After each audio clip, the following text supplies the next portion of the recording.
So hello बच्चों, कैसे हैं आप सब लोग। उम्मीद है कि बहुत ही बढ़िया होंगे। तो बच्चों, आज की इस वीडियो में मैं आपको टॉपर्स की कॉपी का फुल रिव्यू देने वाला हूं और किस तरीके से कॉपी को फर्स्ट पेज में अपना इंप्रेशन बनाना है, किस तरीके से लिखना है, आपको पूरा रिव्यू देने वाला हूं। तो बच्चों, आप इस वीडियो को देख करके आप कॉपी को कैसे भरना है फर्स्ट पेज में और किस तरीके से कॉपी को लिखना है उस तरीके का आपको बताने वाला हूं।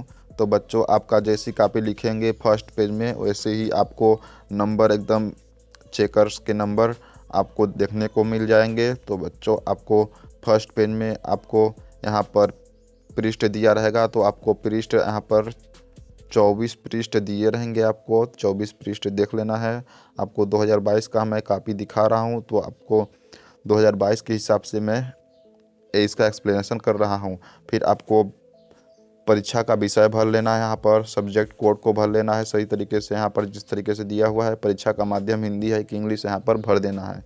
भरने के बाद आपको बच्चों यहाँ पर कॉपी कोड दिया हुआ है, तो कॉपी कोड को कुछ नहीं करना है, यहाँ पर सीधे ऐसे ही रह देना है। आपको एग्जामिनर आएंगे तो कॉपी कोड को वहाँ पर फिल कर देना है। फिल करने के बाद आपको परीक्षार्थी का रोल नंबर, मतलब आपका रोल नंबर एडमिट कार्ड पर दिया हुआ गया होगा।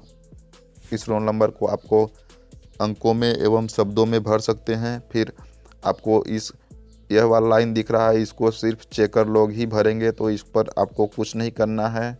आपको नीचे की ओर चले जाना है। नीचे की ओर आने के बाद आपको यहाँ पर आप अतिरिक्त कॉपी लिए होंगे, तो यहाँ पर आपको भर देना है शब्दों या अंकों में।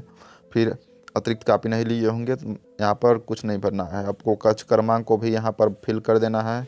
कक्ष क्रमांक को फिल करके आपको डेट, किस तारीख को परीक्षा हो रही है, यहाँ पर फिल कर देना है। फिर यहाँ पर ये साइल सीन सिग्नेचर आपको टीचर्स लोग ही लेकर के आएंगे, यहाँ पर सिग्नेचर कर देंगे। तो चलिए फर्स्ट प्रश्न क्रमांक फर्स्ट आपको दिखा देते हैं, फिर आपको पूरा एक्सप्लेनेशन कर देते हैं। तो बच्चों, आप में से ज़्यादातर लोग यहाँ पर कॉपी के यहाँ ऊपर में आपको कुछ भी नहीं लिखना है। यहाँ पर एग्जामिनर्स चेक करके अपना नंबर जोड़ते हैं और यहाँ पर घटाते हैं। तो बच्चों, यहाँ पर आपको कुछ नहीं लिखना है। और बच्चों, यहाँ पर भी कुछ नहीं लिखना है। आपको रफ कॉपी करना है तो पिछले वाले पेज में जा कर के सबसे पीछे वहाँ पर रफ लिख करके वहाँ पर रफ कर सकते हैं। और बच्चों, यहाँ पर भी नहीं लिखना है। आपको सीधे जिस तरीके से इस कॉपी में दिया हुआ है यहाँ पर उसी तरीके से लिखना है। आप अगर इतना पर बीच में लिख देते हैं तो आपका बड़ा आंसर आ गया, तो आप आगे बढ़ने की वजह यहाँ शुरू से चालू करना पड़ जाएगा। तो बच्चों, आपको यहाँ पर शुरू से ही लिखना है, जिससे कि आपकी कॉपी का पेज एकदम भरा भरा सा दिखे। और कुछ इसी तरीके से लिखना है, इस तरीके से नहीं लिखना है। यहाँ पर एक, फिर यहाँ पर दो क्वेश्चन का आंसर लिख दिए, फिर यहाँ पर तीसरा, यहाँ चौथा, ऐसा नहीं लिखना है। इस तरीके से सीधे एकदम फ्लो में चलते जाना है। बच्चों, आपको नीचे की ओर चले जाना है। फिर आपको यहाँ पर 8 क्वेश्चन आते हैं, तो बच्चों यहाँ पर 8 क्वेश्चन एडजस्ट नहीं होंगे, तो यहाँ पर इतना जगह बचता है तो यहाँ पर छोड़ दीजिएगा। फिर आपको नीचे की ओर चले जाना है। फिर आपको दूसरे पेज में जा कर के आपको कुछ इस तरीके से भर देना है कॉपी को। तो बच्चों, आपको देखिए प्रश्न क्रमांक दूसरा आ गया, तो यह खाली स्थान है, रिक्त स्थान। तो यहाँ पर देखिए कुछ इस तरीके से भरा लिखा पड़ा है और आप चेकर्स लोग कुछ इस तरीके से चेक करते हैं। और यहाँ पर देखिए वाइट सा लगा है यहाँ पर, और उन्होंने नंबर अपना फिल किया हुआ है, तो कितना नंबर दिया है। तो बच्चों, यहाँ पर देख सकते हैं सही जोड़ी, मतलब सही मिलान आ गया। तो आपको सही मिलान इस तरीके से कर लेना है अपने कॉपी में और पूरी तरीके से आपका सही हो जाएगा। फिर आपका प्रश्न क्रमांक 4 आ गया है।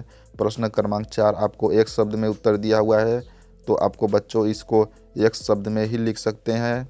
अन्यथा आप इस तरीके से एक्सप्लेनर्स करना चाहते हैं तो एक्सप्लेन भी कर सकते हैं। फिर बच्चों, आपको सत्य असत्य 5 प्रश्न क्रमांक 5 का उत्तर तो आपको यहाँ पर लिख देना है। फिर यहाँ पर आपको सत्य असत्य देखने को मिल जाएगा, तो सत्य असत्य कुछ इस तरीके से लिख देना है। फिर यहाँ पर चेकर लोग अपना नंबर फिल कर देंगे, कितना नंबर देना है। फिर 5वां नंबर क्वेश्चन स्टार्ट करना है, तो आपको अगले पेज से ही स्टार्ट कर सकते हैं। तो आपको यहाँ पर 5वां नंबर क्वेश्चन नहीं लिखा है, तो आपको जैसे आपको जो क्वेश्चन बनता है उसको पहले लिखना है, और फिर जो क्वेश्चन अटक जाते हैं या तो हल्का हल्का बनता है, उसको लास्ट में लिखना है। तो बच्चों आपको जो पहले क्वेश्चन एकदम आसानी से बनते हैं उसको फर्स्ट में लिख देना है। तो प्रश्न क्रमांक यहाँ पर 6 लिख करके आपको यहाँ पर क्वेश्चन का आंसर लिख देना है। तो आपको क्वेश्चन नहीं लिखना है, सीधे प्रश्न क्रमांक लिखना है। प्रश्न क्रमांक 6 का उत्तर, फिर यहाँ पर आपको आंसर्स को लिख देना है। तो ऐसे प्रश्न क्रमांक 7 का उत्तर, फिर यहाँ पर आंसर्स को लिख देना है। तो आपको जैसे फिर प्रश्न क्रमांक 8, फिर इसका भी आंसर लिख देना है।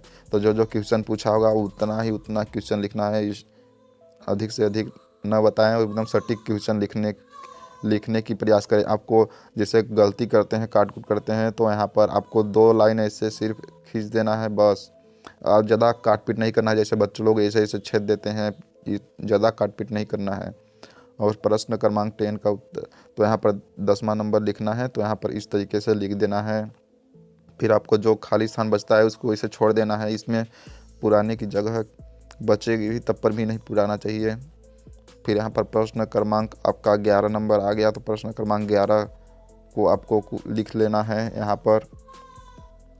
फिर 12 में आपका जो पूछा होगा उसके बारे में भी पूरा एक्सप्लेन कर लेना है। फिर यहाँ पर देख सकते हैं।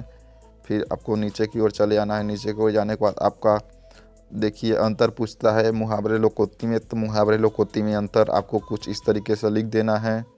मुहावरे लोकोक्ति में अंतर लिखने के बाद आपको प्रश्न क्रमांक 15 पर आ गए हैं। तो प्रश्न क्रमांक 15 का अथवा लिखा है। तो देखिए आपको यहाँ पर अथवा भी भर देना है, जिससे कि चेकर्स को आसानी से देख सके कि कौन सा क्वेश्चन लिखा हुआ है। फिर प्रश्न क्रमांक आपको 16 नंबर पर दिया गया है। आपको कवि परिचय लिखना है। तो आपको कवि परिचय कुछ इस तरीके से लिखना है, देख सकते हैं। सीधे 2 रचनाएं लिखा गया है यहाँ पर। 2 रचनाएं लिखने के बाद भाव पक्ष कला पक्ष लिखना है। तो आपको यहाँ पर अपना भाव पक्ष और कला पक्ष पूरी तरीके से लिख लेना है इसी तरीके से। और साहित्य में स्थान लिखना है। तो साहित्य में स्थान लिख देना है और कवि के बारे में थोड़ा सा लिख देना है। कवि के बारे में लिखने के बाद प्रश्न क्रमांक 17 आ गया। महादेव वर्मा के बारे में लिखा गया है। तो यहाँ पर भी कवि परिचय है, तो कवि परिचय के बारे में लिख देना है। फिर आपको यहाँ पर देखने को मिल जाएगा अंतर। तो अंतर को आप देखिए कुछ इस तरीके से लिख सकते हैं। अंतर को लिखने के बाद प्रश्न क्रमांक 19 का अथवा। तो अथवा में आपको यहाँ पर भर देना है। अथवा भरने के बाद आपको कुछ इस तरीके से लिख लेना है। फिर लिखने के बाद आपको प्रश्न क्रमांक 20 आ गया, इसका भी उत्तर लिख देना है। संदर्भ प्रसंग व्याख्या आपको देखने को मिल जाएगा। तो संदर्भ पहले लिखना है, फिर प्रसंग लिखना है, फिर व्याख्या लिखना है। तो बच्चों यहाँ पर व्याख्या पहले नहीं लिखना, संदर्भ प्रसंग व्याख्या सीरियलिटी से लिखेंगे तो आपको पूरा से पूरा नंबर देखने को मिल जाएगा। फिर आपको यहाँ पर काव्य संदर्भ 2 या 1 या 3 लिख देना है अपने से बना करके। फिर आपको बच्चों यहाँ पर प्रश्न क्रमांक 21 आ गया। इसमें भी संदर्भ प्रसंग व्याख्या दिया गया है। फिर आपको प्रश्न क्रमांक 22 का उत्तर। तो आपको यहाँ पर देखिए एप्लीकेशन लिखने को आ जाएगा। तो एप्लीकेशन को आप देख सकते हैं कि इस तरीके से लिखा गया है पूरी तरीके से। फिर एप्लीकेशन में अपना नाम नहीं भरना होता है, तो बच्चों यहाँ पर अपना नाम नहीं भर सकते हैं।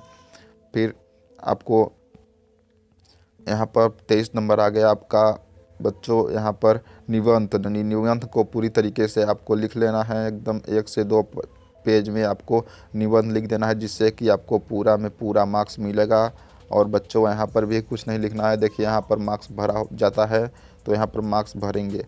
तो बच्चों वीडियो कैसा लगा? वीडियो अच्छा लगा तो लाइक शेयर सब्सक्राइब करना ना भूलें। और आपको कॉपी लिखने का टेक्निक पता चल गया होगा तो अपने एग्ज़ाम की तैयारी पूरी तरीके से चालू कर दीजिए। और आपको सिर्फ 1 ही महीना बचा हुआ है एग्ज़ाम में, तो बच्चों आप पूरी तरीके से लग जाइए और अपने एग्ज़ाम में टॉप कीजिए। थैंक यू बच्चों, धन्यवाद।